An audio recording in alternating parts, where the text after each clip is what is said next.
स्वागत है आपका मेरे YouTube चैनल इग्नू नॉलेज में। तो आज हम पढ़ेंगे भारतीय सभ्यता के एकता पर विमर्श। तो हम स्टार्ट करते हैं। भारतीय सभ्यता की एकीकृत पहचान, वाद विवाद और तर्क वितर्क का मुद्दा है। एब्रमी 3 अलग अलग विचार प्रकट करते हैं।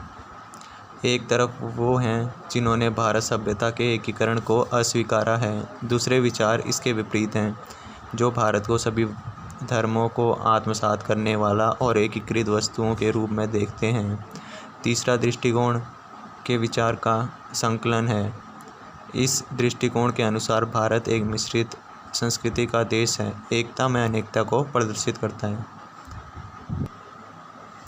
पहले दृष्टिकोण के समर्थक वे हैं जो भूगोलज्ञ स्पेट के विचारों से सहमत हैं कि भारत ऐतिहासिक रूप से बारहमासी केंद्रीय क्षेत्र में बना हुआ है, जो इसके क्षेत्रीय भूगोल और सामाजिक, सांस्कृतिक और राजनीतिक इतिहास बनाने में महत्वपूर्ण भूमिका निभाता है।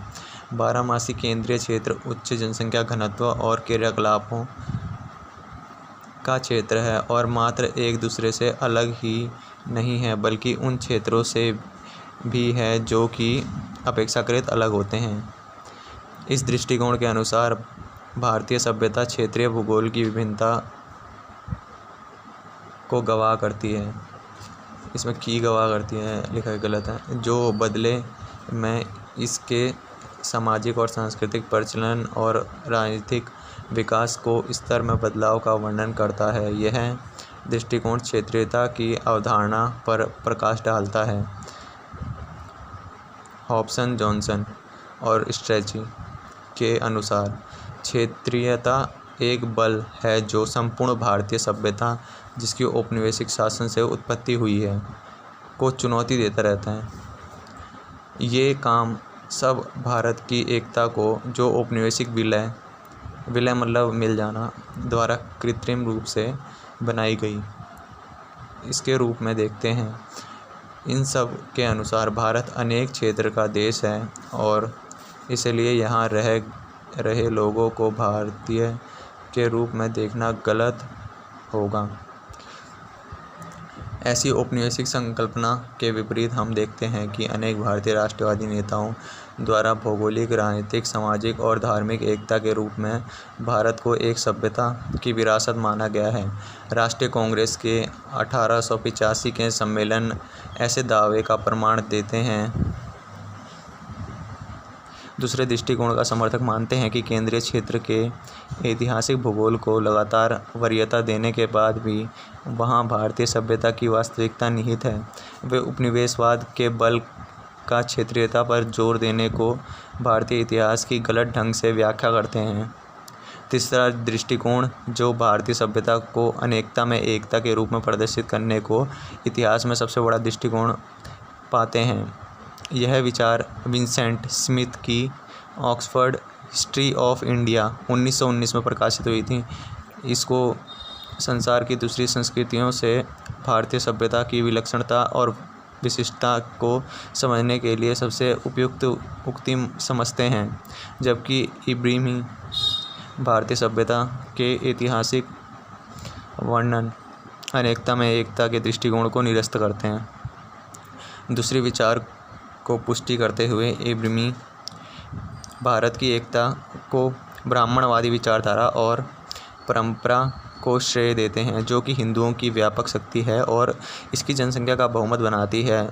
वो इसको हिंदुत्व से अलग मानते हैं, जिसको वो धार्मिक और सामाजिक व्यवस्था के साथ अग्रणीय क्षेत्रीय और स्थानीय विभिन्नता और सामाजिक प्रचलन की अभिव्यक्ति, जो कि उपमहाद्वीप में इसके लंबे इतिहास 3री शताब्दी के पूर्व से विकसित हुई है, से संबंधित मानते हैं। दूसरी तरफ पारंपरिक पाठ में ब्राह्मणों की विचारधारा को एक रूप और मिला हुआ कथन मानते हैं और जीवन के सिद्धांत और संसार का दृष्टिकोण को ऐतिहासिक अनुभव से संबोधित मानते हैं।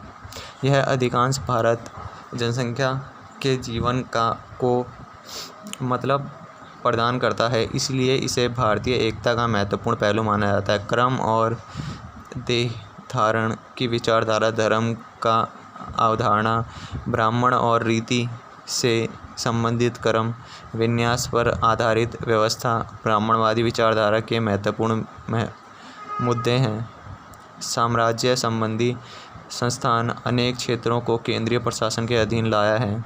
यह विचारवादी सिद्धांतों का राजनीतिक अनुभव के रूप में उच्चारण करते हैं, जबकि एकीकरणवादी का काम, जो कि मौर्य शासन के दौरान ब्राह्मणों के विचारधारा ने किया था, वह संदेहास्पद है। मौर्य के विघटन के बाद यह समाज के एक उच्चारित सिद्धांत के रूप में इसके धार्मिक और सामाजिक प्रतिबंधों के साथ राजनीतिक शक्तियों के लिए उद्धत हुआ। शासन की प्रवृत्ति और वंशवाद के लिए शासकों द्वारा ब्राह्मण की संस्कृति को जो सुरक्षा प्रदान की गई वो याद रखने योग्य है। पर तब भी जब भारत इस्लामिक शासक के अधीन था, तब भी इब्राहिमी के अनुसार दूसरा पहलू जो कि भारत के एकीकरण करने का साधन प्रदान करता है, वो राजनीतिक ऐतिहासिक अनुभव से जोड़ता है, जो बाहरी शक्ति इस्लामिक और यूरोपियन के कारण बनता है। यह भारत की सभ्यता को एकीकृत करने का जो उपनिवेशवादी और राष्ट्रवादी कल्पना शक्ति है, उसके विरुद्ध है। राष्ट्रवादी भारत इतिहास को महान शासक मौर्य और गुप्त के द्वारा सृजन किया गया। यह प्रारंभिक रूप से औपनिवेशिक संरचना के प्रति प्रतिक्रिया है, जो कहता है कि भारत का राजनीतिक एकता कृत्रिम है और साम्राज्य संबंधी शासक द्वारा बनाया गया है। इब्राहिमी के विचार में दोनों ब्राह्मण की विचारधारा और दोनों बाहरी घुसपैठ राष्ट्रीय राज्य के उद्भव को सीमित करने में और भारत में क्षेत्रवाद को पनपाने में महत्वपूर्ण है। यह यूरोपियन अनुभव से हटकर विशिष्ट है। यूरोप में लगभग 25 राष्ट्रीय राज्य हैं। यूरोपियन चर्च से विपरीत ब्राह्मणवादी परंपरा शासक या राज्य को सार्वभौमिक व्यवस्था के केंद्र में रखती है, बिना प्रादेशिक प्रभुत्व पर बल दिए। इस्लामिक और यूरोपियन सभ्यता के अतिक्रमण का भारत पर व्यापक प्रभाव पड़ा। इसने अनेक क्षेत्रों की राजनीतिक स्वतंत्रता की संभावना को बर्बाद किया है।